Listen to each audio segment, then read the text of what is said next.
내가 낫고자 하느냐, 이런 제목으로 말씀을 나누도록 하겠습니다. 마태복음에서 못다한 복음서 이야기, 오늘 요한복음 5장 이 사건의 기록은 요한복음에만 기록되어 있는 사건이기 때문에 선택했습니다. 오늘 본문의 내용은 잘 아시는 분도 있고, 교회를 오니까 또 이런 얘기도 있구나, 처음 듣는 분도 있고 그럴 것 같습니다. 예수님이 아주 오래된 어떤 사람의 아주 오래된 병을 고치는 사건이죠. 자, 그는 38년 동안이나 병으로 누워있던 자, 이렇게 성경에는 소개하고 있고요. 예수님이 그 병자가 있는 곳으로 친히 찾아가신 사건을 오늘 본문이 담고 있습니다. 한번 1절 보시면 그때가 유대인의 명절이다 그랬습니다. 유월절인지 오순절인지 초막절인지 알 수는 없지만 하여튼 명절이면 이스라엘 백성들은 주로 어디로 가냐면, 어디에 살든지 예루살렘에 있는 성전을 향하여 가죠. 성전을 향하여 갑니다. 가서 뭐 할까요?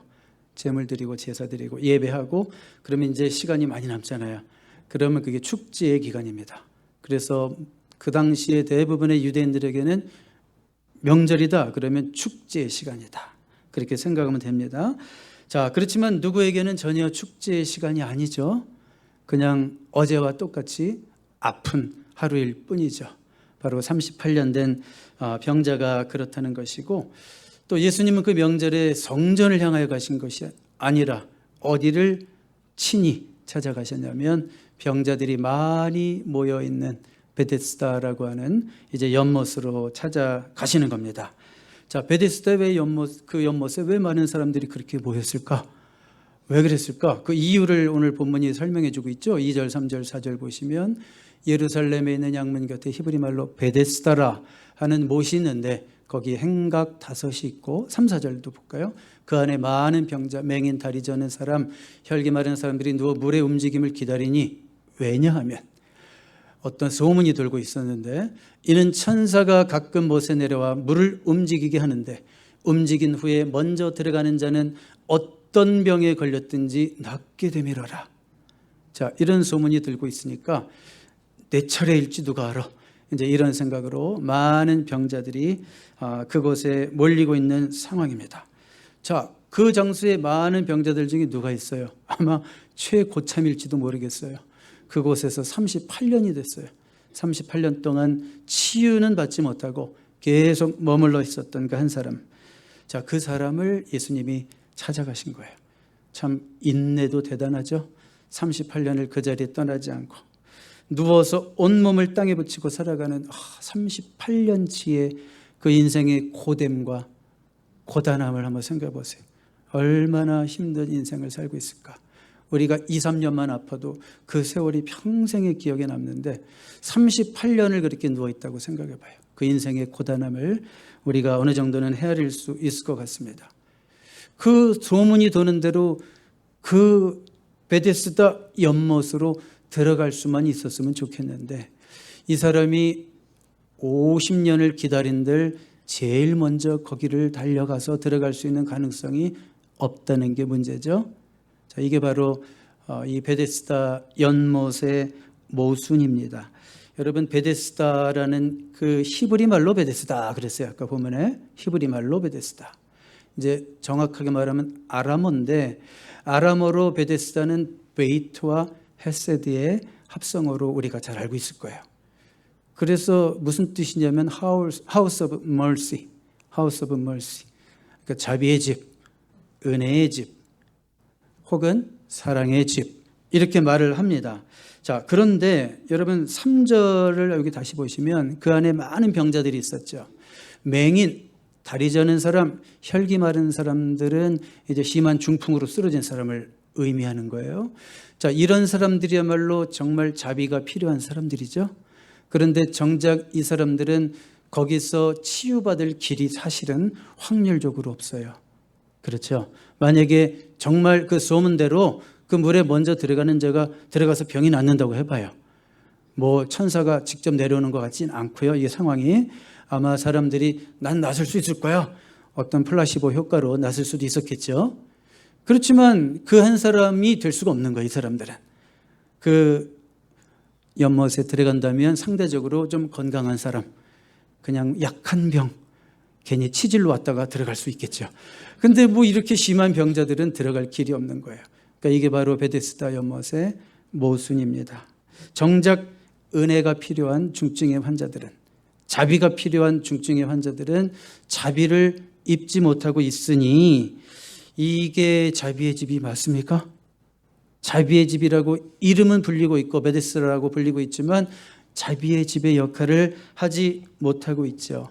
그리고 이 집에는 자비보다는 경쟁이 있지 않았을까? 우리가 이런 상상을 해볼 수 있죠. 여러분, 물이 아래서부터 막 들끓는 현상을 그 당시에 과학적으로 무지한 사람들은 천사가 내려왔나 보다 하고 막 내려갔겠죠. 자, 그런데 생각을 해봐요. 서로 들어가려고 할 거 아니에요. 서로 들어가려고. 그러면 그나마 상대적으로 건강한 사람이 더 약한 사람들 다 밀치고 갈 거 아니에요. 내가 먼저 가려고. 그런데 어떤 맹인이 있다고 생각해봐요. 안 보이니까 아마 쇠몽둥이를 막 휘두르지 않았을까요? 쇠지팡이를. 그러니까 자비의 집이 아니라 오히려 경쟁이 있고 시기가 있고 미움이 있고, 이름의 뜻만 자비의 집이고 은혜의 집이고, 정작 은혜의 집이 되지 못하고 있는 베데스다 연못에 정말 은혜의 근원이 되시는 예수님이 찾아가신 줄로 믿습니다. 너무 귀한 말씀이죠. 저는 이 베데스다 연못에 대한 설교를 다시 한번 이렇게 묵상하면서 우리 교회 이름을 생각해 봤어요. 우리 교회 이름이 뭐예요? 은혜 사랑교회가 아니라 은혜와 사랑의 교회입니다.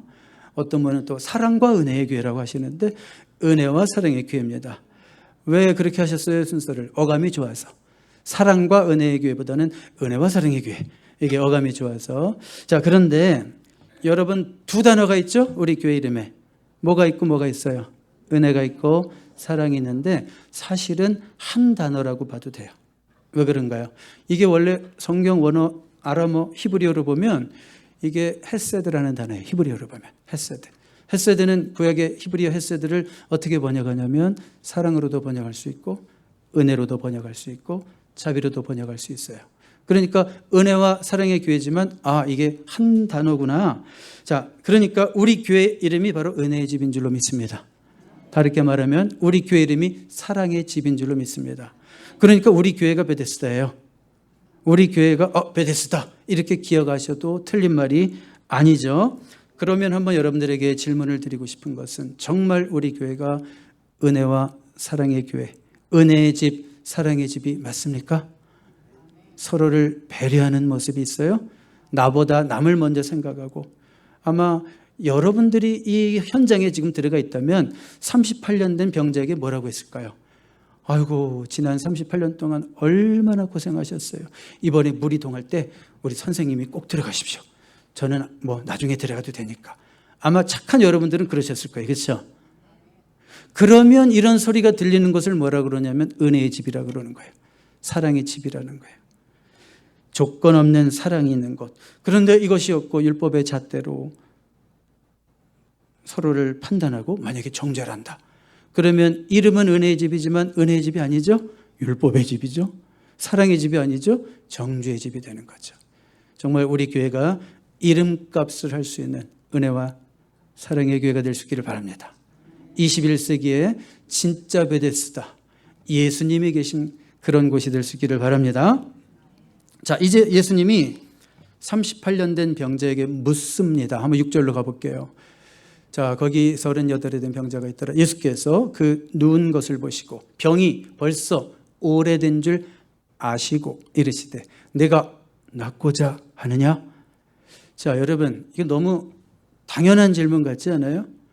그 38년 된 병자의 한 가지 소원이 낫기를 원하는 거 외에 뭐가 있을까? 우리는 그렇게 생각할 수 있겠죠. 내가 낫고자 하느냐? 자, 예수님은 치유의 소원이 궁금해서 물으신 것이 아니라 치유에 대한 환자의 자발적인 의지를 물으신 거죠. 왜 그랬을까요? 여러분, 38년 정도 됐는데 병을 못 고치고 있다? 그러면 여러분, 어떤 마음이 생길 수도 있다고 생각하세요? 이제는 안 되겠지라는 생각이 들지 않을까요? 야, 38년 동안 못 고쳤으면 못 고치는 거지, 뭐 이렇게 살다 가는 거지, 뭐 이런 생각이 들지 않았을까요? 너무나 오래된 그의 병이 이제는 더 이상 회복에 대한 기대도 갖지 않는 단계로 갔을 수도 있죠. 병이 발생하고 그래도 한 5년 동안은 막 고쳐보려고 하고 하다가 10년, 20년 가면 아유 그냥 포기해버리는 그런 경우가 생길 수도 있는 거죠. 뭐든지 그렇죠. 우리가 꿈을 꾸다가 그 꿈의 성취가 지연될 때, 너무 오래 걸릴 때 우리는 그냥 아유 되면 좋지만 뭐 강렬한 열망이 사라질 수도 있다는 거예요. 제가 전에 잠깐 가르쳤던 청년 중에 우리 한 명인데요. 이름은 밝히지는 않겠습니다. 미스터 오입니다. 미스터 오인데 올해 43살이에요. 43살인데 올해 드디어 치과 대학을 졸업했어요. 43살에 정확히는 모르지만 한 10수 한 것 같아요. 그냥 제가 자세히 물어보진 않았어요. 한 10수는 한 것 같아요. 자, 도전을 해도 안 되고 또 안 되고 또 안 되고 보통 사람들 같으면 그냥 포기했을 것 같아요. 제가 보기에는. 그리고 또 그렇게 계속 공부하고 앉아 있을 때 옆에서 누군가가 너 정말 치과 의사 되고 싶니? 이렇게 물어보면 뭐라고 대답할 것 같아요? 되고는 싶지만 뭐 그냥 해보는 거죠. 뭐 아마 이런 식으로 대답할 것 같아요. 근데 우리 미스터 원은 정말 간절히 원했던 것 같아요. 기어코 졸업하고 올해 드디어 치과 의사 자격을 받았어요. 웃긴 얘기지만 우리 그 친구가 이쪽으로 이사하면 얼마나 좋을까? 내가 덕도 좀 보고 뭐 이런 생각도 좀 해봤어요.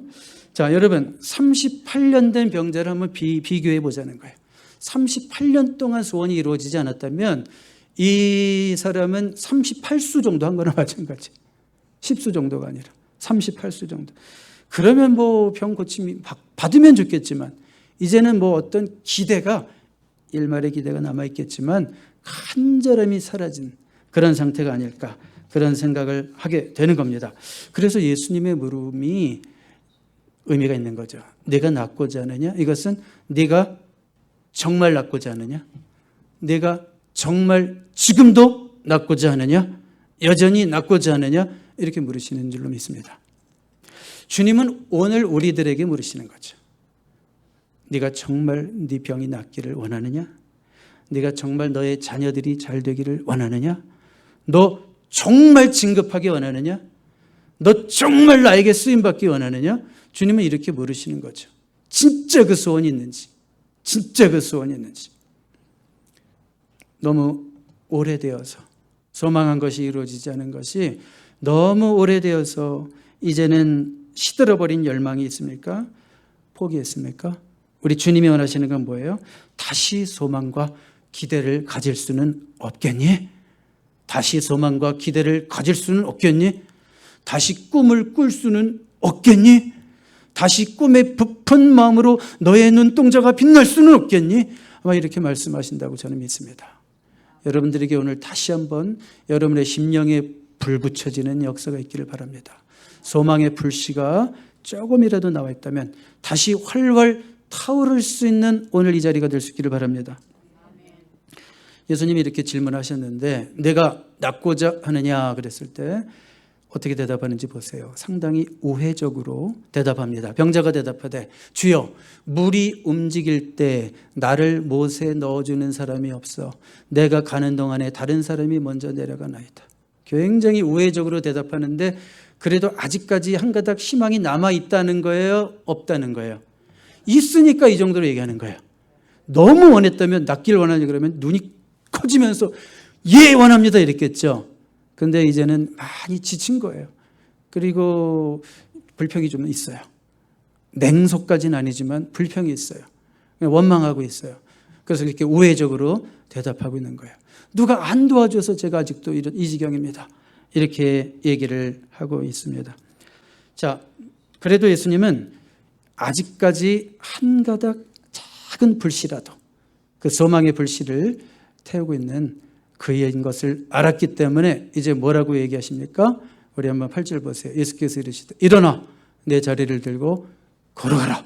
이렇게 말씀하십니다. 내가 너 도와줄게. 내가 너 연못에 물이 동할 때 일본으로 들어가게 해줄 때 이렇게 말씀하시지 않았죠? 예수님의 방법은 이 사람이 생각하는 것과 틀리죠.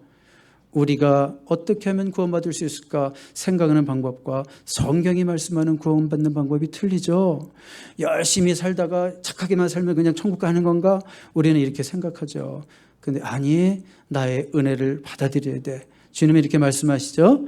자, 이렇게 이제 38년이나 누워있는 그런 자에게 일어나 자리를 들고 걸어가라. 정말 말도 안 되고 상상도 못하는 말씀이 들려온 겁니다. 생각해봐요. 38년이나 누워있으니 관절은 완전 돌처럼 굳어있는 게 당연하고 38년 동안 어느 정도 움직였는지 모르겠지만 모든 근육이 다 빠지고 다리에는 아무 힘도 남아있지 않죠. 그런데 어떻게 이런 사람이 일어날 수 있습니까? 어떻게 일어날 수 있어요?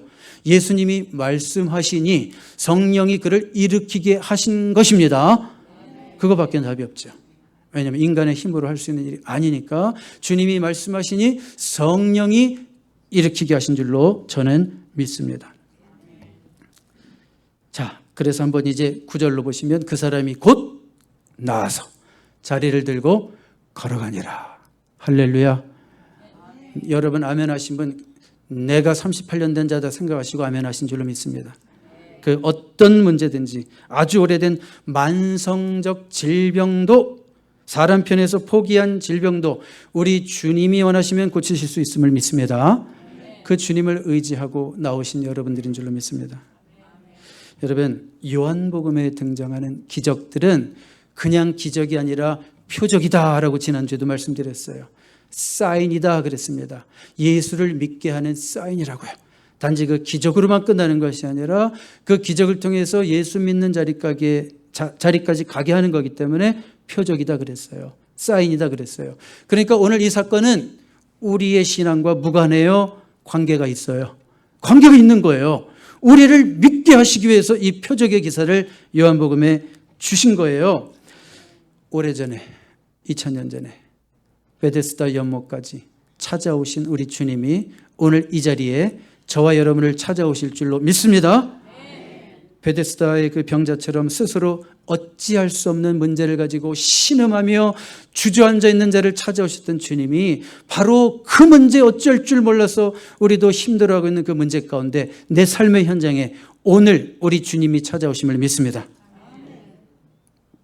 그래서 이렇게 이 병자는 고침을 받았어요. 그것도 즉시 받았습니다. 치유의 과정이 없었다는 것, 시간의 경과가 없었다는 것은 무슨 뜻이에요? 지난주에도 말씀드렸죠. 신하의 아들의 병이 나았다 그랬을 때 즉시 그 시간에 나았던 것처럼 예수님께서 일어나 걸어가라 그랬을 때 시간의 경과가 없이 걸었다는 것은 하나님의 권능이 역사했다는 것이죠. 어떤 의학적인 기술이 동원된 것이 아니라 하나님만이 하실 수 있는 일이죠. 자, 이렇게 딱 끝나고 집에 가시면 좋겠는데 제 설교는 항상은 아니지만 가끔 반전이 있고 예상치 못한 일들이 생깁니다. 오늘 9절이 걸어가니라 그러고 끝났으면 좋겠는데 뒤에 뭐가 하나 달렸네요. 뭐라고 그랬어요? 이날은 안식일이니. 자, 그러니까 요한복음은 이 기적 사건과 관련해서 펼쳐지고 있는 또 주님이 하시고자 하는 어떤 교훈을 담고 있다. 그런 얘기죠. 예수님이 이 기적이라는 일을 행하신 날이 안식일이다. 그런 얘기예요. 무슨 말씀을 하는 거냐면 당시 유대인 종교인들이 봤을 때 예수님이 안식일에 하지는 말아야 될 일을 했다라고 지금 시비가 오는 거예요. 그래서 여러분들이 제가 여기 본문을 다 실지는 않았지만 이제 9절 10절 이후로 쭉 이어지는 내용이 뭐예요? 예수님께 시비하는 거예요. 왜 안식일에 일했어? 왜 안식일에 일했어? 왜 안식일에 그 일을 왜 했어? 하지 말아야지. 그러면서 예수님에게 협박하고 그런 내용이 쭉 이어지고 있단 말이에요. 여러분 어떻게 생각해요? 유대인들은 철저하게 율법을 지키려고 하는 자들인 거는 맞아요? 틀려요? 맞죠? 그렇지만 그들의 율법 해석과 적용이 어떻습니까? 그들의 율법 해석과 적용이 참으로 유치하고 쫀쫀하고 잔인하지 않아요? 설령 율법에 뭐 안식일에 뭐 무슨 법이 있고 움직이지 말고 이런 법이 있을지라고 할지라도 아니 38년 병으로 앓던 자가 드디어 광명을 맛보고 자유를 얻고 걸어가게 되었는데 함께 춤을 추지는 못할 망정 그 병 고친 것에 대해서 축하도 안 하고 오히려 누가 병 고쳤어 그러면서 시비를 건다는 게 이게 사람이 할 짓입니까? 여러분, 종교가 병들면 얼마나 유치해지고 쫀쫀해지고 잔인해질 수 있다는 것을 우리가 여기서 보는 거예요. 그렇죠? 병든 종교는 정말 징그러운 거예요. 물론 안식일을 지키려고 하는 그 자세만은 귀한 거예요.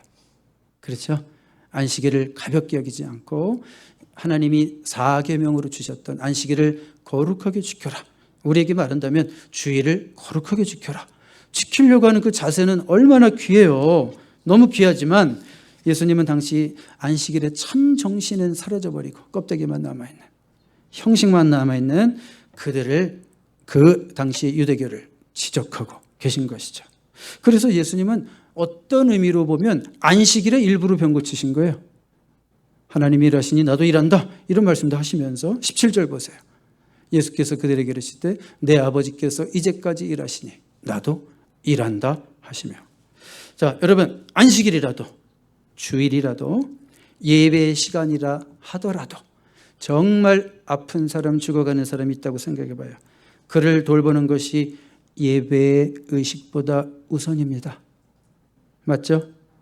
왜냐하면 하나님은 제사보다 인애를 원하시는 하나님이시기 때문입니다. 안식일이 사람을 위해서 있는 것이지 사람이 안식일을 위해서 있는 것이 아니라고 또 우리 예수님은 말씀하신 바가 있어요. 예를 들면 그런 거죠. 주일에 이제 막 예배하러 가는데 전화가 왔어요. 큰일 났어요. 내가 아는 지인인데 이분 큰일 났어요. 너무 응급 상황이에요. 차가 필요해요. 큰일 났어요. 도와주세요. 저 지금 예배하러 가야 되는데 죄송합니다. 다른 분에게 전화하세요. 맞아요? 틀려요? 틀린 거죠. 나에게 요청했어요. 사람이 죽어가요. 응급 상황이에요. 그 사람 구하는 게 먼저죠. 그날 예배 빠진다고 목사가 돕기는 두겠어요? 하나님이 미워하시겠어요? 말도 안 되는 거잖아요. 여러분 너무 잘 아시죠? 그러나 이 말씀을 주의를 지키는 것에 소홀해도 된다라는 쪽으로 적용하시는 분이 또 2분 정도 보이는 것 같아서 그런 분들은 좀 긴장을 하셔야 되는 거죠. 그래서 빌리 그레이엄 목사님이 오래전에 했던 예와 같아요. 책에서 봤었던 기억이 있는데 그게 그래서 생각이 났어요. 설교 준비하면서. 대략 이런 내용입니다. 워드가 조금은 바뀌었을 수도 있어요. 이제 어떤 분이 와서 빌리 그레이엄 목사님에게 질문하는 거예요. 목사님, 어떤 분이 그 소를 딱 한 마리 가지고 있는데 그분의 그 재산이고 그게 있어야지 일을 한대요. 근데 그 소가 교회를 가야 되는 그날 구덩이에 빠졌어요. 어떻게 해야 되는 거예요? 그랬을 때 목사님이 뭐라고 얘기하셨냐면 그날 구해내지 않으면 월요일부터 일할 수가 없는 거 아닙니까? 소 구하는 게 먼저죠. 이렇게 얘기를 했다는 거예요. 그러자 그분이 뭐라고 또 질문을 계속 이어서 하냐면 근데 목사님 그 다음 주에 소가 또 주일날 또 빠졌어요. 교회 가야 되는데 어떻게 해야 되죠? 어떻게 하겠어요. 먹고 살아야 되는데 그거 월요일부터 일 안 하면 먹고 살아야 되는데 어떻게 해요. 소를 구해야 되죠. 그게 먼저입니다. 근데 목사님 그 다음 주에 소가 또 빠졌어요. 구덩이에. 이거 어떻게 뭐라고 제가 얘기할까요? 그때 목사님이 아주 단호하게 얘기했다고 하죠. 그러면 이제는 그 소를 팔아버리십시오. 자, 여러분 각자가 해석해서 잘 새겨 들으시기 바랍니다. 이 예화가 무엇을 의미하는지 뜻하는지 제가 부연 설명하지 않겠습니다. 자, 마지막으로 이제 14절을 보겠는데, 자, 이 사건 후에 벌어진 일이에요. 그 후에 예수께서 성전에서 그 사람을 만나 이르시되 38년 병으로 앓다가 회복된 자를 만나신 거예요. 뭐라고 얘기하시냐면 보라 내가 나았으니 더 심한 것이 생기지 않게 다시는 죄를 범하지 말라 하시니. 예수님이 이렇게 말씀하셨다면 이 사람이 그동안 병으로 고생했던 것이 어떤 이유 때문이라는 것을 우리가 충분히 상상할 수 있죠. 죄와 관련된 문제라는 걸 알 수 있죠. 죄가 그 병을 가져다 줬다라는 걸 알 수 있죠. 우리의 모든 병이 죄 때문이라는 얘기가 아니니까 절대 오해하지 마시고 오늘 이 본문에 나오는 이 환자는 분명 죄와 연관되어 있구나라는 것을 알 수 있습니다. 자, 그런데 더 심한 것이 생기지 않게 다시는 죄를 범하지 말라. 무슨 말씀입니까? 주님은 이 남자가 건강을 회복하면 옛날의 죄를 다시 지을 가능성이 있다는 걸 아셨죠. 다시 옛날로 돌아갈 수 있다는 걸 아셨죠. 아팠을 때는 너무 힘들고 죄가 스스로 억제되었는지도 모르죠. 그런데 다시 건강해지고 혈기가 살아나고 그러니까 예전에 미웠던 마음 다 사라졌었는데 아팠을 때. 근데 다시 건강해지니까 또 미워지고 막 또 싫어지고 나쁜 마음이 또 올라오고 이럴 수도 있다는 것을 누가 아셨다고요? 예수님이 아셨다는 거죠. 여러분, 이적을 체험한다고 거기서 끝나는 거 아닙니다. 이적을 체험한다고 어느 순간 성숙한 자리에 올라가는 거 아닙니다. 그것이 시작일 수는 있지만 믿음은 성숙의 과정이 필요하고 성숙은 다른 문제입니다. 우리가 여전히 견뎌야 하는 문제, 또 해결해야 하는 문제, 기도할 수밖에 없는 문제, 고난의 상황들, 왜 우리의 삶 가운데 여전히 남겨두실까? 그것을 생각하게 됩니다. 아직은 끝이 아니기 때문에. 우리 스스로는 또 죄성 때문에, 우리 육신의 연약함 때문에 너무 잘 나갈 때는 하나님을 바라보질 않아요. 도대체 스스로 자원해서 스스로 분발해서 하면 좋겠는데 그러질 못해요. 저부터 그래요. 그래서 하나님이 또 이런 고난의 시간을 여전히 허락하시고 주님을 바라보게 하시는구나. 여러분, 성숙은 반드시 시간이 필요한 것입니다. 오늘의 은혜에 감사하십시오. 그러나 오늘의 은혜에 만족하지 말고 날마다 주님을 신뢰하며 성령과 동행하시는 저와 여러분 될 수 있기를 주님의 이름으로 축복합니다. 기도하겠습니다. 네가 낫고자 하느냐? 주님의 이 질문 앞에서 나의 소원을 구체적으로 간절히 표현할 수 있는 자가 되게 하옵소서. 포기한 꿈이 있습니까? 더 이상 하지 않는 기도의 제목이 있습니까? 다시 붙들게 하여 주시옵소서. 꿈이 살아나게 하옵소서. 그러므로 베데스다의 기적을 체험하는 주인공들 되게 하시옵소서. 예수님의 이름으로 기도합니다. 아멘.